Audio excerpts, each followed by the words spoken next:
space dalam diri kita ini terbatas kan.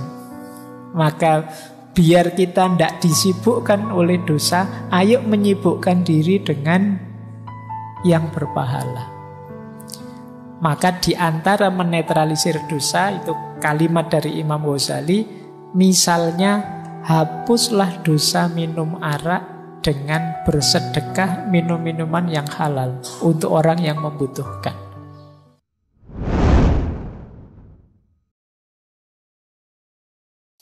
Nah ini menarik, saya ambil dari Syekh Abdul Qadir Jailani, dari kitab beliau Hunyah, Al-Hunyah fit li tolibil haqqi azza wa jalla.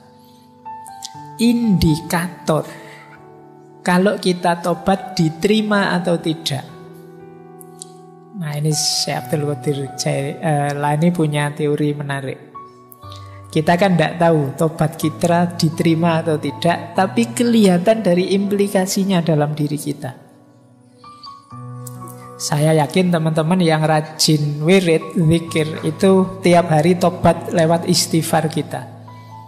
Tapi coba dicek, kalau pakai teorinya Syekh Abdul Qadir Jailani ini, indikator istighfarmu, tobatmu diterima apa? Yang pertama, lisan kita terkendali dari yang tidak manfaat, ghibah, mencela, dusta.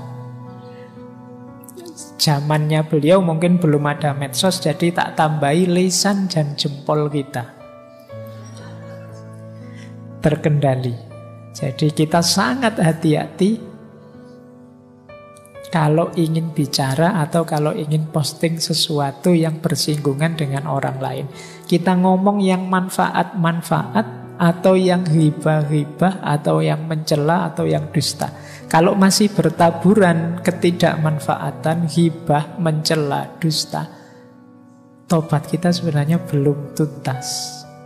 Lah itu kan sudah dosa lagi itu namanya. Berarti tobat kita belum sukses. Ya seperti tadi, kita itu sering memberikan pembenaran-pembenaran terhadap dosa kita. Ghibah kita beri nama lain, ini kan demi kebenaran Pak. Karena ghibah itu memang sesuatu yang benar, tapi sesuatu yang benar yang tidak disukai oleh orang yang bersangkutan. Nah, terus kita sebarkan kemana-mana. Ini namanya ghibah. Ini penghalang kita dari Allah.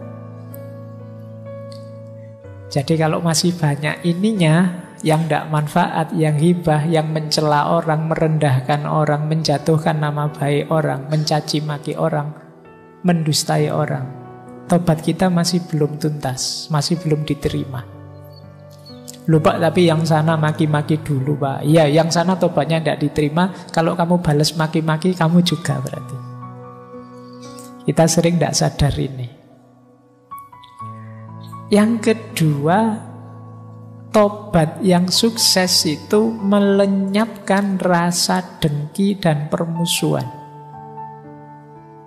terhadap apapun, terhadap siapapun. Orang yang bertobat itu batinnya bersih. Cirinya batin yang bersih itu di situ tidak ada akhlak yang madhmumah, tercela.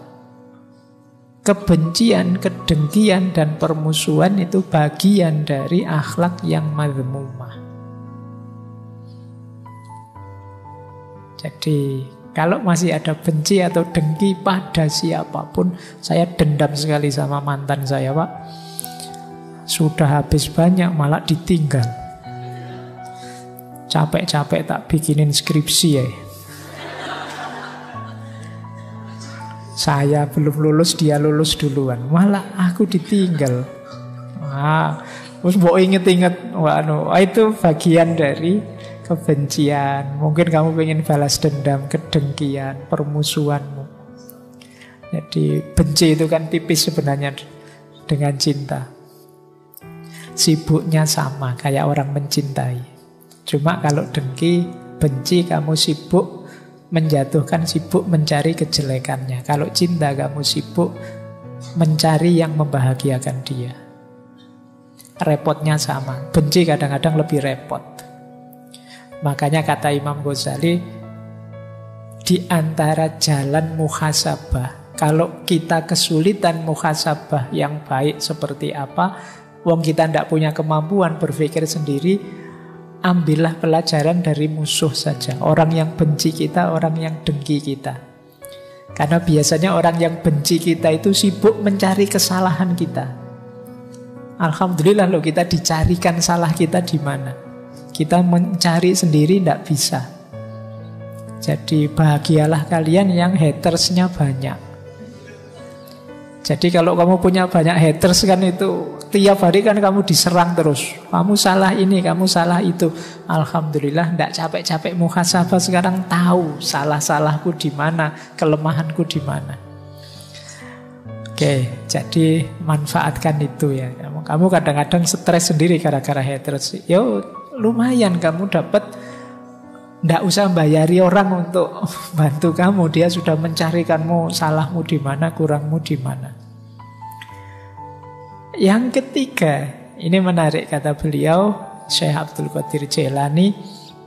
Cirinya orang yang tobatnya diterima, itu hatinya kuat dan siap meninggalkan kawan yang memberi pengaruh buruk. Ini kalau diterjemahkan pakai bahasanya anak-anak hari ini, bisa menjauh dari toxic people. Jadi kalau ada teman kok toxic, ditinggal saja.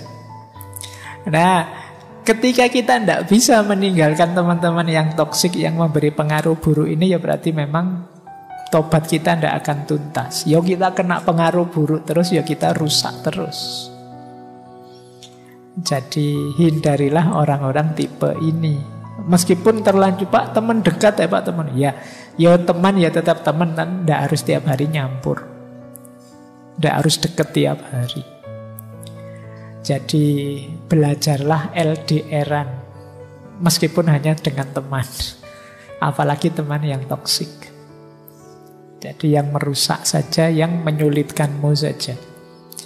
Karena ya kalau temanmu sangat berpengaruh padamu, sementara pengaruhnya negatif, ya sulit kamu menuntaskan aktivitas tobatmu. Yang keempat, indikator tobatmu diterima itu rasanya kamu belum siap mati terus. Maksudnya apa?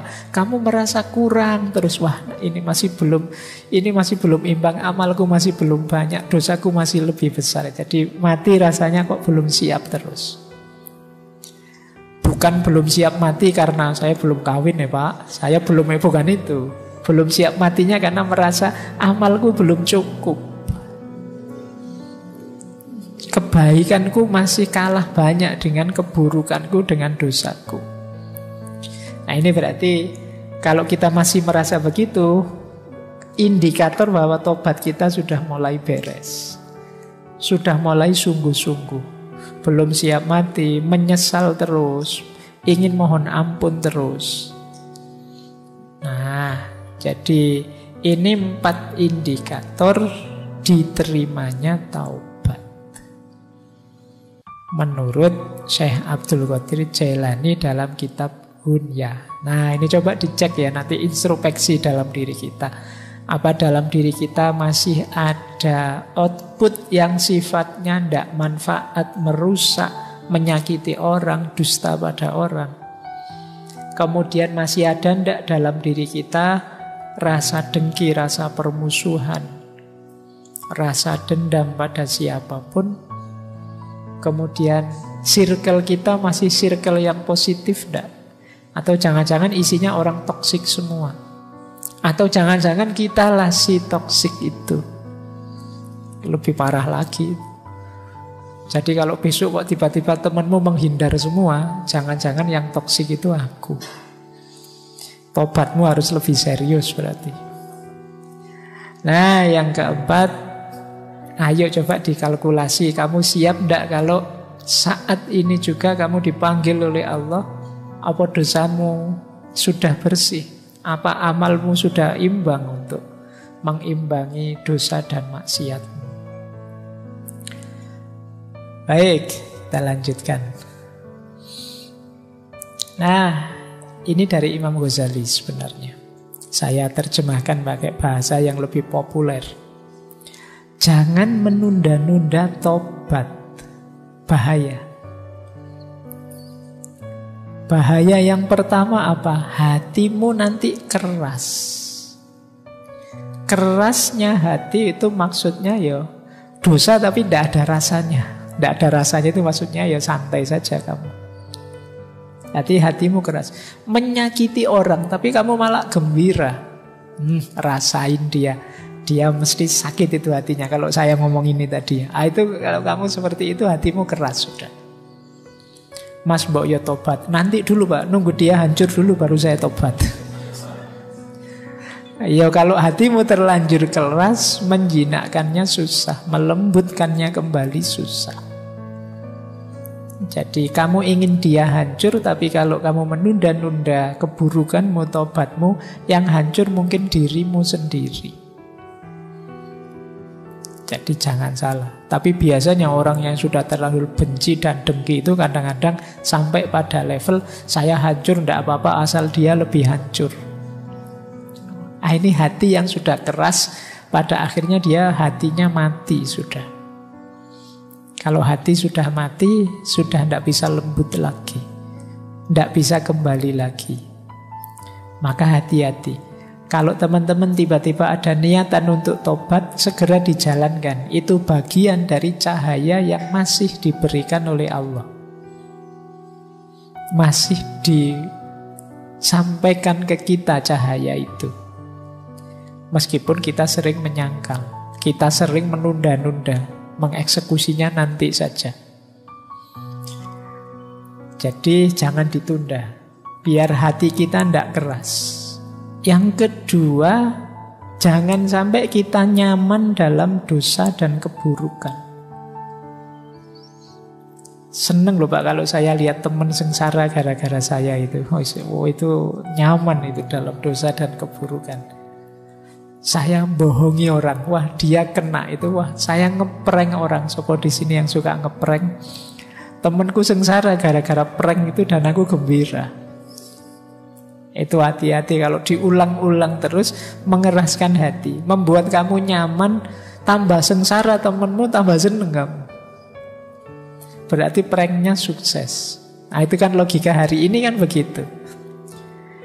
Itu hati-hati, bukan masalah Pak ini cuma bergurau kok Pak dia juga tahu akhirnya ini bergurau. Bukan itu. Hati-hati dengan jiwamu, hatimu. Jangan sampai kamu sampai pada titik menyusahkan orang lain dan kamu merasa nyaman dan gembira dengan itu.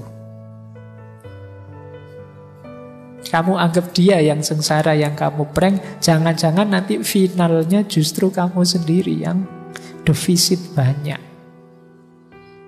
Dengan kerasnya hatimu, nyamannya jiwamu dalam keburukan.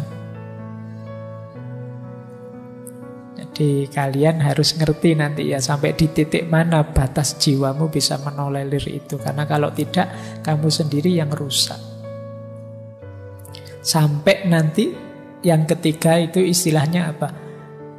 Lenyap dalam dirimu sense of guilty, rasa bersalah. Orang itu kalau sudah lenyap rasa bersalahnya, selesai dia jadi manusia. Manusia di antara sisi kemanusiaannya adalah tidak masalah orang itu bisa salah, tapi jangan sampai dia kehilangan rasa bersalah. Kalau sense of guilty-nya hilang, kamu bisa jadi psikopat. Dosa tapi seneng, dosa tapi bangga. Nah, ini berarti kamu kehilangan sense of guilty.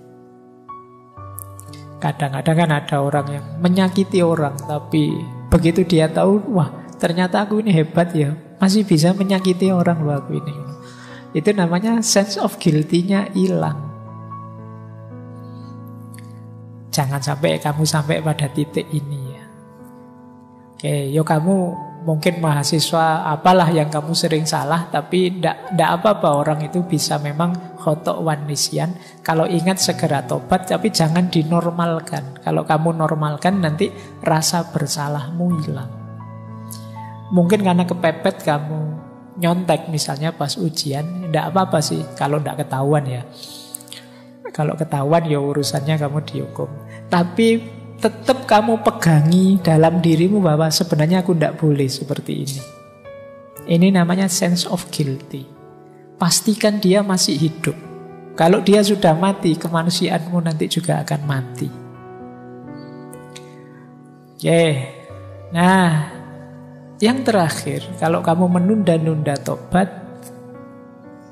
dirimu akan tambah lemah, tambah mudah tergoda. Jadi tambah rentan. Ini kalau bahasa kesehatan mungkin daya imunitasmu semakin rendah menghadapi godaan. Karena malah kamu anggap normal tadi. Jadi ya kayak pandemi ini loh, virus corona itu ya ada jalan keluar cepat sebenarnya. Kamu anggap saja hidup bareng virus itu normal. Selesai sudah pandeminya. Nah, dosa juga begitu. Kalau kamu nganggap, dosa tidak apa-apa lah Pak, ya sudah selesai. Kamu jadi orang yang hatinya mati tadi. Kehilangan sense of guilty, yang nyaman dalam dosa dan keburukan. Daya tahan spiritualmu lemah. Ini bahaya untuk sisi dimensi kemanusiaan kita. Baik, saya lanjutkan. Nah, ada teori menarik beberapa. Saya ambil dari kitabnya Imam Ghazali, Minhajul Abidin. Saya akan agak cepat ya, karena materinya ternyata masih banyak. Ini hal-hal yang tidak bisa disebut tobat. Nah, ini teori ya. Yang pertama, seperti yang saya bilang tadi, kamu ragu-ragu, masih maju mundur. Jangan-jangan besok saya melakukan lagi. Mas, tobat beneran? Tidak tahu ya Pak. Mungkin besok bisa begini lagi saya itu. Ini tidak termasuk tobat. Jadi tobat itu ya mantep hatinya meninggalkan dosa. Sudah. Untuk saat ini mungkin saya mampu Pak meninggalkan ini, tapi untuk besok-besok saya tidak yakin Pak. Wong yo hidup ini dinamis, ya sudah berarti kamu belum tobat. Masih membuka diri besok mungkin melakukan itu. Kuatkan saja tekad bahwa saya akan berjuang untuk tidak mengulang lagi, titik. Tidak usah dikasih embel-embel. Hidup ini kan dinamis Pak, hidup ini kan plural Pak, macam-macam Pak. Kamu tidak jadi tobat sudah kalau kayak gitu. Saya tobat Pak, tapi kan yo lihat ruang dan waktunya Pak, situasinya Pak, konteksnya Pak. Yo wis aja tobat terus kakean dalil kamu. Tobat itu pokoknya kamu janji saya tidak akan ngulang. Kalau masih banyak syarat dan ketentuan berlaku, belum tobat.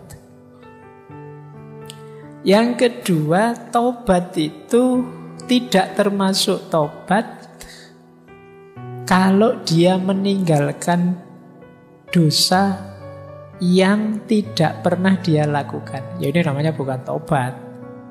Gitu loh. Saya tidak pernah kok Pak meninggalkan, kamu tidak pernah tidak pernah zina, tapi saya ini kuat loh Pak. Saya bertobat dari zina. Kalau nggak pernah kamu lakukan, ya namanya bukan tobat. Tobat itu dari yang kamu lakukan. Jadi, wong nggak salah kok tobat. Nah, ini kata Imam Ghazali. Wah, itu kan kayak Indonesia itu sepak bolanya hebat loh. Brasil, Italia nggak pernah mengalahkan Indonesia. Ya memang tidak pernah tanding, ya tidak bisa kalah. Nanti kamu, wah Spanyol sudah tersingkir, mana lagi tersingkir. Indonesia tidak ada di daftar negara yang tersingkir dari Piala Dunia. Memang tidak lolos ya tidak mungkin tersingkir. Oh, tidak pernah ikut lomba ya tidak ada kalahnya. Jadi yang nomor 2 ini bukan tobat. Ada lagi yang ketiga, ini juga bukan tobat. Meninggalkan dosa tapi karena terpaksa oleh situasi. Ini juga bukan tobat. Misalnya Zaman mudanya, wah dia tukang zina ini, ganti pasangan berapa saja. Sudah tua dia tobat. Kenapa? Sudah tidak kuat ngapa-ngapain sekarang. Jadi dia tidak begitu lagi. Ya itu namanya bukan tobat, ya memang tidak kuat. Alhamdulillah Pak, saya sekarang tidak nyontek lagi. Wah bagus, ya memang saya sekarang sudah di DO, tidak kuliah sudah. Ya mesti aja tidak nyontek lagi, wong sudah tidak kuliah. Nah ini juga namanya bukan tobat. Wong kamu sudah tidak ada di arena itu lagi, jadi tidak mengulang bukan karena tobat, dipaksa oleh situasi. Mungkin nanti daftar kuliah lagi ya kumat lagi nyonteknya. Kakek-kakek tadi kalau diberi obat kuat mungkin ya kumat lagi. Jadi yang ini bukan tobat karena terpaksa. Jadi jenis ketiga ini bukan tobat. Yang keempat termasuk bukan tobat, meninggalkan dosa karena takut kepada selain Allah. Wah, sekarang sudah tidak sholat sendirian ya, ke masjid terus. Iya, pimpinan saya mewajibkan kalau zuhur harus ke masjid. Jadi ya karena ada SK-nya, bukan karena Allah. Nah ini juga tidak termasuk tobat. Kok sekarang kamu tidak maling lagi? Wah, sekarang polisi di mana-mana, khawatir masuk penjara. Ayo tidak maling bukan karena tobat, kalau gitu takut penjara. Jadi ada 4 hal kata Imam Ghazali yang itu tidak termasuk tobat. Taubat di luar rumus ini berarti. Ini untuk nambah wawasan saja, karena kadang-kadang kan kita pakai istilah tobat itu umum saja. Pokoknya orang berhenti dari melakukan dosa, yaitu tobat. Padahal ya dilihat dulu dalam situasi apa dulu. Baik. Nah, terus ada lagi orang yang beralasan, Pak, manusia itu kan memang manusiawi punya dosa. Bukankah tidak mungkin ada orang yang bersih 100% tanpa dosa? Jawabnya Imam Ghazali, ya. Seperti itu memang fitrahnya manusia. Tapi setidaknya orang yang sungguh-sungguh tobat itu jangan melakukan dosa secara sengaja. Ya kalau tidak sengaja misalnya di luar kontrol tidak masalah lah. Misalnya mungkin saya benar-benar niat tobat kok, saya tidak akan bohong lagi. Tiba-tiba keceplosan bohong karena selama ini sudah terbiasa begitu. Ya minimal itulah yang tidak disengaja. Jangan secara sengaja. Bahwa tidak ada manusia yang bersih, iya. Tapi semoga khilaf dan dosa kita itu sesuatu yang tidak kita sengaja. Saya tidak niat ke sana kok Pak yo. Kok iya sampai ke sana juga tanpa saya sadari. Nah, usahakan dosa-dosa kita itu minimal di level ini, di level yang di luar kesengajaan kita. Entah dalam hal apapun. Jadi jawabnya, kalau ada yang tanya kan manusia itu manusiawi saja salah. Ya tapi jangan secara sengaja kamu melakukan kesalahan. Kalau secara sengaja melakukan kesalahan tidak manusiawi namanya.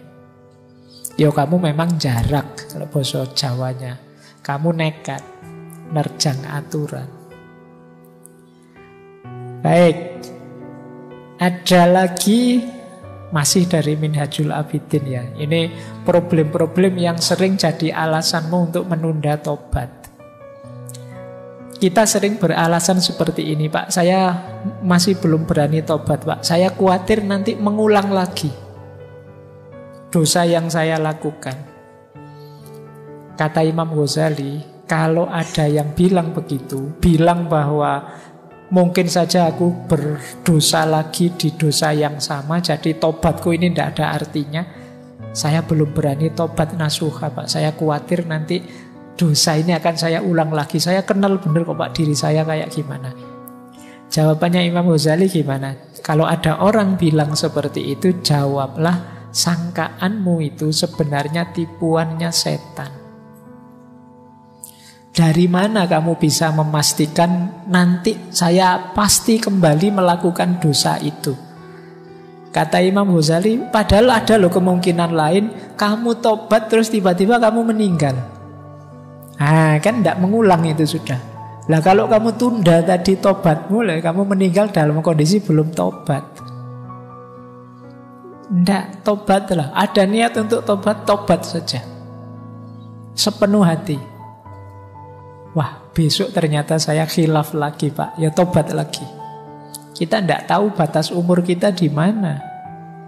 Kata Imam Ghazali, setelah tobat mungkin kamu dipanggil pulang ke rahmatullah sebelum kembali mengerjakan dosa.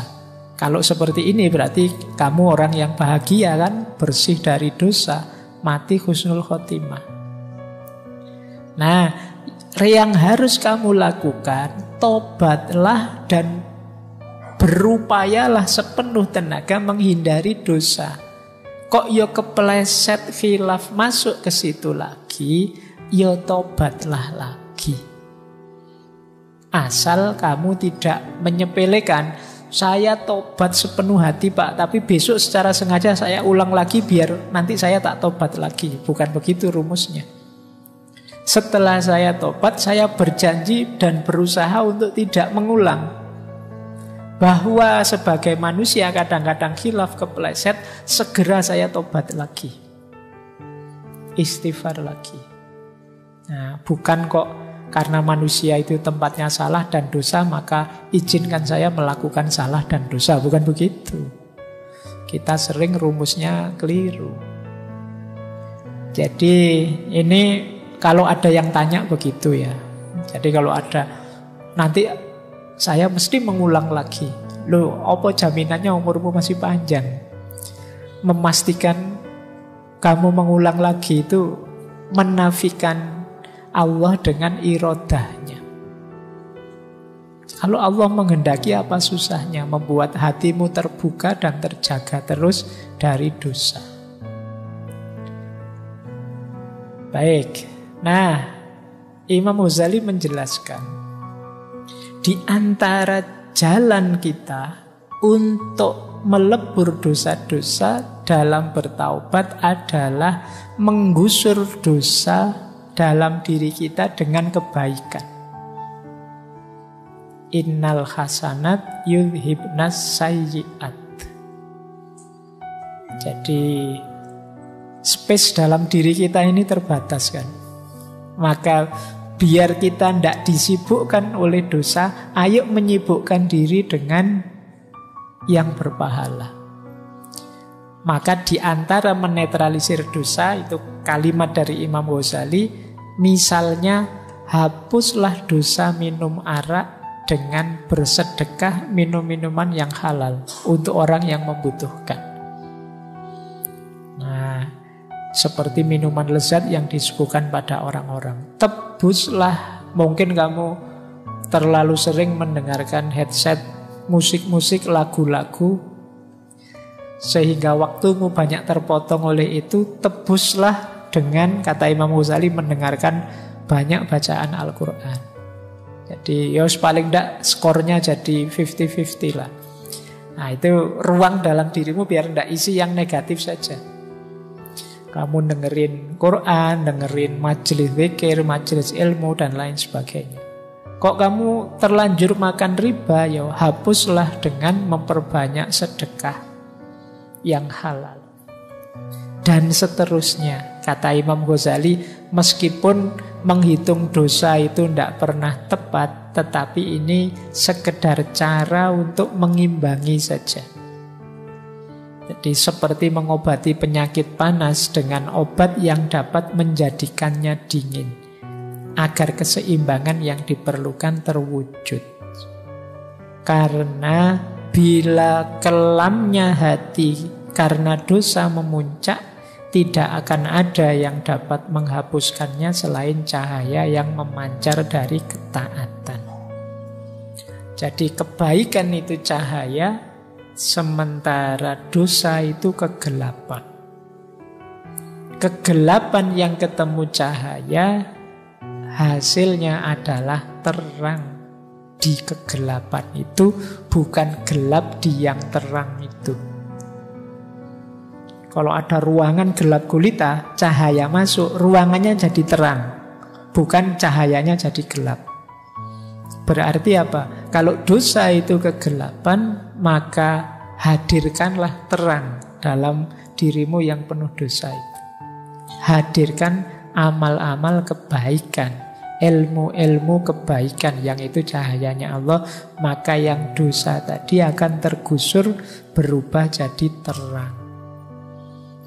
Ini rumus dari Imam Ghazali.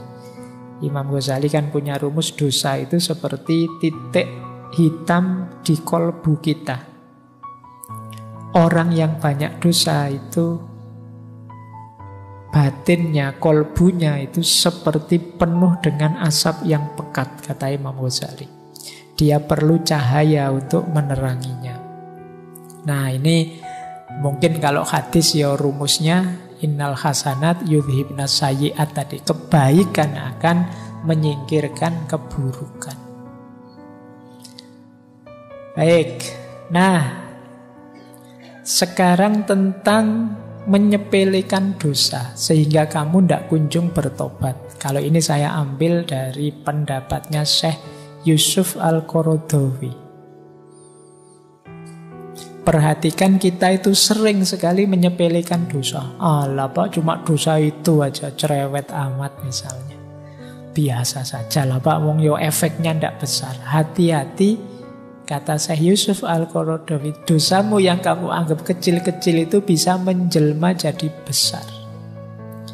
Makanya ada kalimat dalam dunia tasawuf itu, tidak ada dosa kecil yang diremehkan dan tidak ada dosa besar yang ditobati.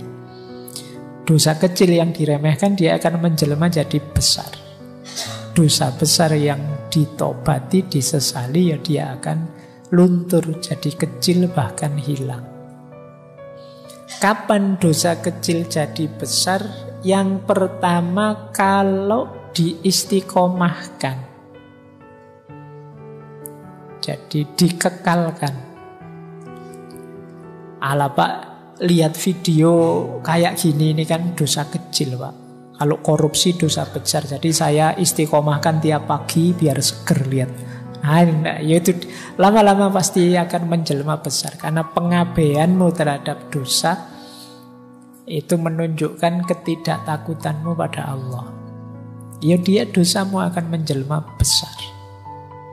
Meremehkan Allah itu kan dosa besar. Yang kedua, menganggap remeh. Alah kayak gini saja kok. Alah wong cuma begini saja kok. Nah, ini kamu anggap remeh. Ketika kamu anggap remeh, yang kecil jadi besar. Meremehkan kesalahan. Yang ketiga, senang mengejarkannya. Enak ya Pak, nikmat ternyata dosa itu Pak. Ya wis. Jadi kamu menikmatinya. Orang yang menikmati tidak mungkin menyesali. Mungkin dia tahu itu dosa tapi ingin mengulangi. Karena kamu merasakan nikmatnya. Jadi pengaruhi jiwamu. Ketika mungkin kamu melakukan dosa, sadarkanlah jiwamu bahwa kenikmatan dari dosa itu palsu. Boleh kamu cari argumennya, silahkan biar tambah mantep, tapi sadarilah bahwa kenikmatan dosa itu kenikmatan yang palsu. Mungkin memang enak, mungkin memang nikmat, tapi kalau ilmumu nambah, nanti akan ketahuan efek merusaknya. Tidak hanya untuk dirimu, mungkin untuk banyak lingkunganmu, mungkin untuk anak cucumu, dan seterusnya. Jadi ini yang ketiga. Kalau kamu merasa nyaman terus, ingin mengulang terus, ya dosa kecil bisa jadi dosa besar.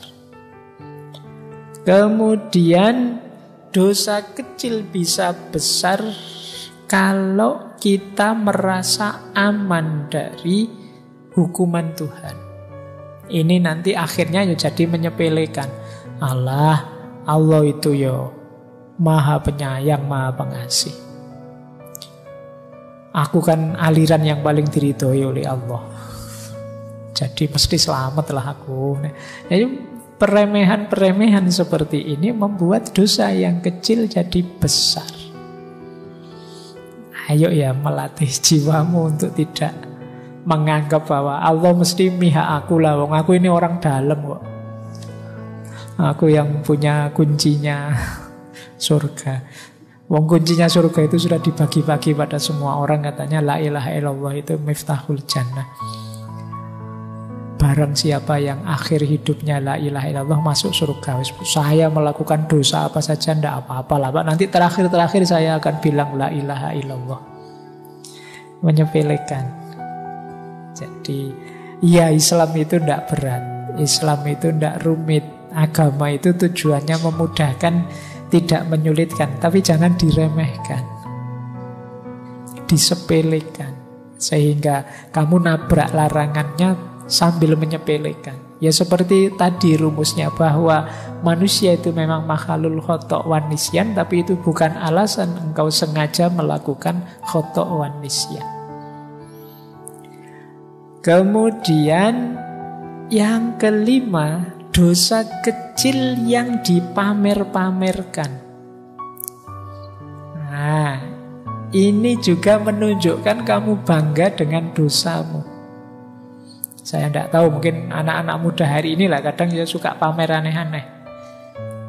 Baru kali ini tahu rasanya ciu misalnya, whisky misalnya, terus dipamerkan, diposting, dipamer-pamerkan. Wah, seneng aku nih pacar baru, mau aja diajak kemana-mana, nginep juga oke misalnya. Terus kamu foto, kamu share fotonya kemana-mana. Dosa yang semula kecil bisa jadi besar. Kenapa? Karena kalau kamu pamer-pamerkan, ada kemungkinan orang lain niru. Wah, kelihatannya kok asik ya kayak temanku itu. Aku tak beli ciu juga misalnya. Yang kecil bisa jadi besar. Jadi jangan remehkan dosa kecil. Yang terakhir, dosa kecil yang dilakukan orang besar. Panutan, orang terkenal, orang yang followernya banyak. Ini juga bisa menjelma dosa besar. Kenapa? Dia ini diikuti orang, followernya ratusan ribu, dia malah mukuli istrinya misalnya. Wah, ini berarti lumayan ternyata. Mukuli istri bisa viral ini. Wah, aku tak nyoba viral kayak gitu misalnya. Semoga tidak ada yang begitu. Tapi ingatlah kalau kalian public figure, di level apapun, apalagi ulama, perbuatan kalian yang keliru, yang salah, yang dosa, itu diikuti oleh followermu. Ya alhamdulillah saya tidak punya follower, aku tidak medsosan masalahnya, jadi aman saya. Oke, kemarin baru ganti foto itu saja, itu pun bukan saya. Jadi hati-hati. Saya tidak tahu kalian mungkin ada yang public figure meskipun sekedar ketua kelas. Ya kan ketua kelas punya power di kelasnya. Hati-hati, dosa yang kecil kalau ditiru teman-temanmu sak kelas jadi dosa besar. Karena akumulatif. Misalnya bikin dosa besar, yuk kita bolos bareng-bareng ya, biar dosennya kapok misalnya. Itu kan kecil sebenarnya, tapi bisa jadi besar. Kamu ditiru temanmu sak kelas. Apalagi kalau kekuasaanmu level desa, level kecamatan, level kabupaten, level negara, level dunia ya. Engkau diikuti orang. Jadi jangan sembrono dengan dosa dan kesalahan. Nah, finalnya ini secara teori. Jadi tobat itu diawali pengetahuan, kemudian dilanjutkan dengan kesadaran untuk berubah, didasarkan pada penyesalan, ditekadi untuk perbaikan. Perbaikan itu berarti berhenti menjalankan, membersihkan diri, dan memperbaiki. Ini rumusnya mirip, takholli, tahalli, dan tajalli. Yang terakhir komitmen atau istiqomah. Kalau sudah geser ke arah kebaikan, istiqomahlah, komitmen di situ. Mungkin berat, karena tidak sesederhana waktu tobat. Komitmen atau istiqomah ini biasanya lebih berat. Makanya minggu depan kita bahas dulu istiqomah itu apa. Jadi setelah tobat, saatnya kita istiqomah. Ini sebenarnya ringkasan rumus dasar kalau kita ingin bertobat. Orang yang mau bertobat berarti orang yang sadar diri dan tahu diri. Bahwa kita ini manusia yang banyak khilaf, banyak alpa. Orang yang tidak mau tobat adalah orang yang sombong. Sebagaimana iblis. Iblis itu kan sombong. Merasa lebih tinggi, merasa dia tidak salah pokoknya. Padahal sudah jelas-jelas salah. Nah, ini cirinya orang sombong. Sombong itu syirik kecil. Baik, jadi ini rumus dasarnya tobat. Buahnya tobat apa? Kalau ini efeknya. Jadi itu saya bawakan 2 ayat, silahkan nanti kamu cari terjemahannya. Surat Hud ayat 52 dan surat Nuh ayat 10 sampai 12. Ini 2 ayat ini menunjukkan janjinya Allah, orang yang bertaubat itu akan diberi aneka ragam anugerah sebagaimana hujan dari langit. Kalian baca saja terjemahannya ya, dicari. Tapi intinya, ini karena waktu saya tidak bisa menjelaskan detail. Buahnya orang tobat itu yang pertama adalah bersihnya diri, jernihnya diri, sehingga mampu lebih jelas menangkap kebenaran. Yang kedua, tenangnya diri. Dosa itu menggelisahkan. Jadi orang yang tahu bahwa dia berdosa itu biasanya hatinya tidak nyaman, tidak tenang. Ketika kalian mau bertobat, disitulah kalian ketemu ketenangannya hidup. Jadi tergantung kamu ingin mencari kesenangan atau mencari ketenangan. Ketenangan akan membuatmu dekat dengan Allah, dalam bahasa agamanya mutmainnah. Kalau kesenangan kadang menjauhkanmu dari Allah. Banyak orang mengorbankan ketenangan hidup hanya demi kesenangan yang sesaat. Nah, hati-hati. Kalian harus cerdas, karena ini ngaji filsafat, berpikirnya harus jauh ke depan.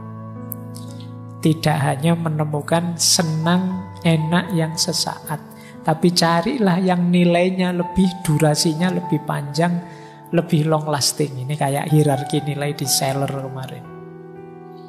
Jadi orang yang bertobat itu dia mendapat keuntungan, ketenangan.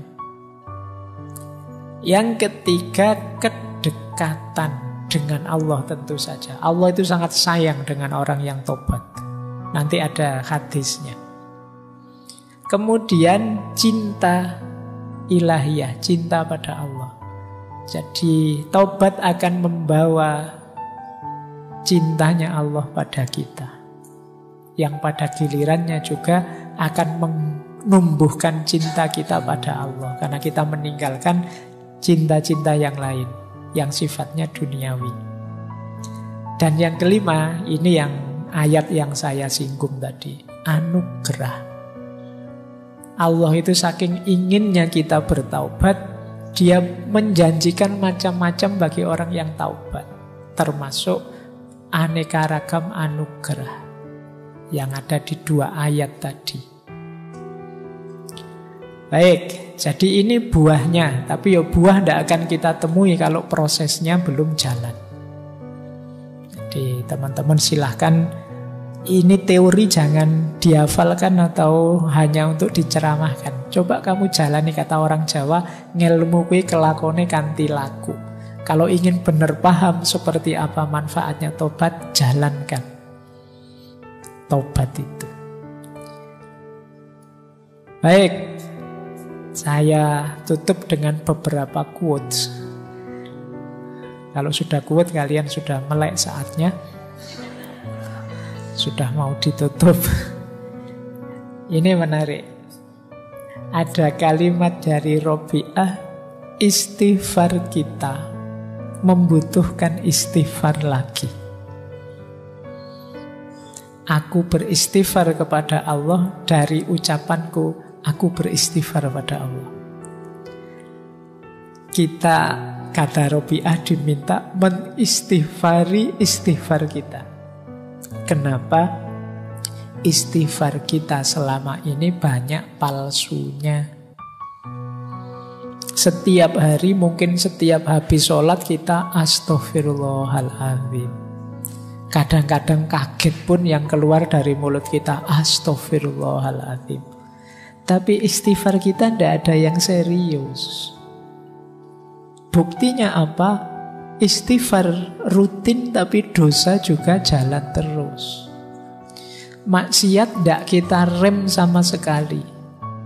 Kesalahan tidak kita sesali sama sekali. Maka kata Robi'ah, aku beristighfar dari istighfarku sendiri. Istighfarku ternyata isinya bukan aku bertobat pada Allah, tapi justru istighfarku seakan-akan meremehkan istighfar itu sendiri. Dengan jalan dosa yang jalan terus, kekhilafan kemaksiatan yang tidak pernah aku sesali. Ini quotes pertama dari Robi'ah. Quotes kedua, ini nanti kalian renungi ya. Kalau ini menarik, kalau ini agak dalam. Ada orang bertanya pada Robi'ah. Orang ini merasa banyak dosa. Aku telah sering berbuat dosa. Dan semakin lama aku merasa tidak taat pada Allah. Apa kalau aku tobat, Allah mengampuniku? Robi'ah menjawab tidak. Tetapi kalau Allah mengampunimu, maka engkau akan tobat.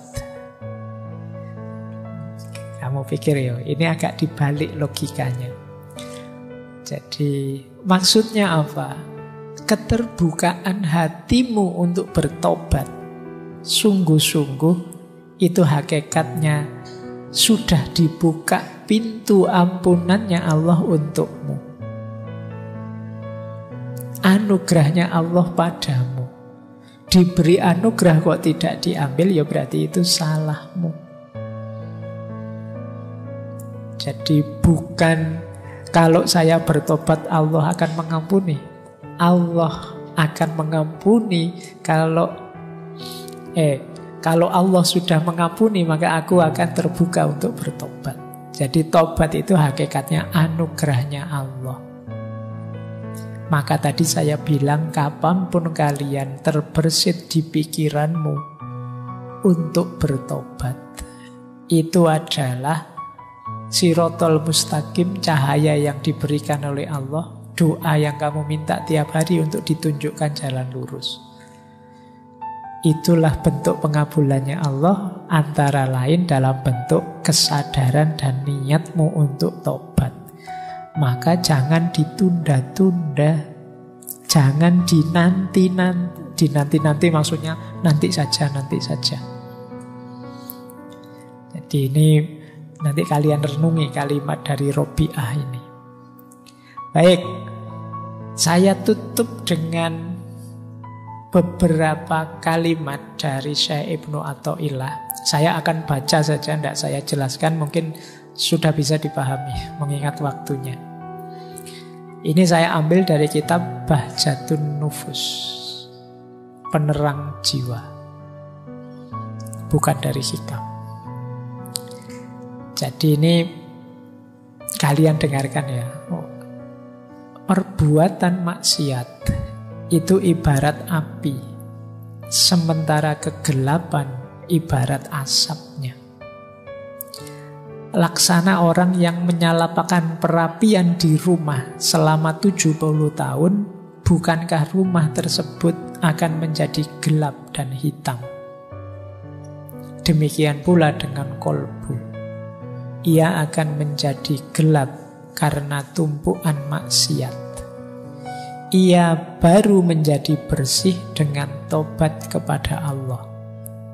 Kehinaan, kegelapan, dan hijab terkait erat dengan maksiat. Jika engkau bertobat pada Allah, bekas-bekas dosa itu pun menjadi sirna. Saya lanjutkan lagi.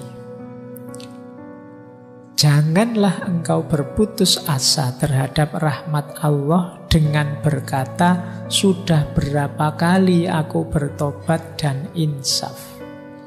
Terus kumat lagi, terus tobat lagi. Maksudnya begitu. Jangan putus asa, sebab orang yang sakit sewajarnya akan terus minum obat, mengharapkan tetap hidup dan menginginkan sehat selama ruh di kandung badan, tanpa pernah merasa putus asa.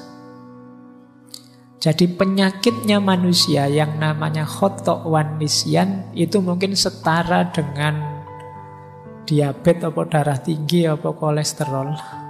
Penyakit-penyakit yang membuat orang butuh obat terus. Obatnya namanya tobat. Jadi tidak apa-apa, tidak usah putus asa. Pak, saya sudah dosa, tak ulang lagi. Tobat lagi, tak ulang lagi. Ya kayak orang minum obat, tidak apa-apa. Jangan putus asa. Teruslah bertobat. Yang ketiga, ketika seseorang hamba bertobat, maka rumahnya di surga merasa gembira. Demikian juga langit dan bumi, Nabi, juga Allah sendiri. Jadi ketika kita tobat, alam semesta sebenarnya bergembira merayakan tobat kita. Rasulullah bersabda, sungguh Allah jauh lebih bahagia karena tobat seorang hamba dibandingkan orang yang mengendarai untanya di padang pasir, tiba-tiba untanya tersesat dan menghilang darinya. Padahal di atas unta tersebut terhadap makanan dan minuman kepunyaannya.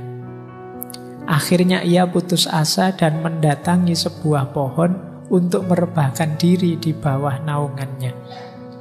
Ia benar-benar putus asa dengan untanya. Ketika ia dalam keadaan demikian, tiba-tiba unta itu berada di hadapannya. Ia pun segera meraih tali kekangnya, dan karena amat gembiranya sampai-sampai ia berkata, ya Allah, engkau hambaku dan aku Tuhanmu. Ia salah ucap karena luapan kegembiraannya. Ini hadis riwayatnya Muslim.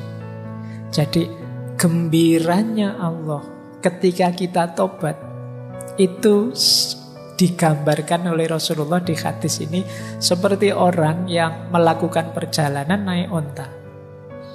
Tiba-tiba untanya hilang, dicari kemana-mana, tidak ketemu, dia sampai putus asa. Saking capeknya mencari, dia tertidur di bawah pohon. Begitu bangun, tiba-tiba untanya sudah ada di depannya. Situasi seperti ini kan membuat orang gembira luar biasa. Sudah putus asa di tengah padang pasir, tidak tahu mau kemana, tiba-tiba datang untanya. Kegembiraan semacam ini itu sebagaimana gembiranya Allah kalau kita tobat.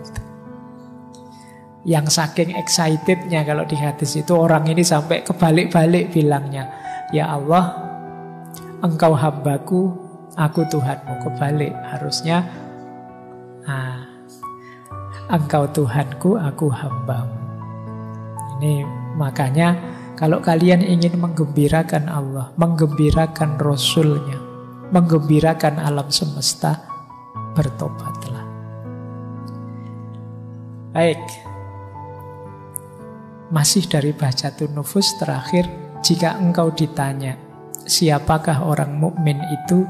Jawablah bahwa orang mukmin adalah orang yang bisa melihat aib dirinya lalu berusaha mengobatinya, serta tidak sibuk menuduh orang lain memiliki aib. Jika engkau ditanya siapakah orang yang hina, katakan bahwa orang yang hina adalah yang menuduh orang lain bersalah serta merasa dirinya benar. Rasulullah bersabda, berbahagialah orang yang sibuk dengan aibnya sendiri sehingga lupa dengan aibnya orang lain.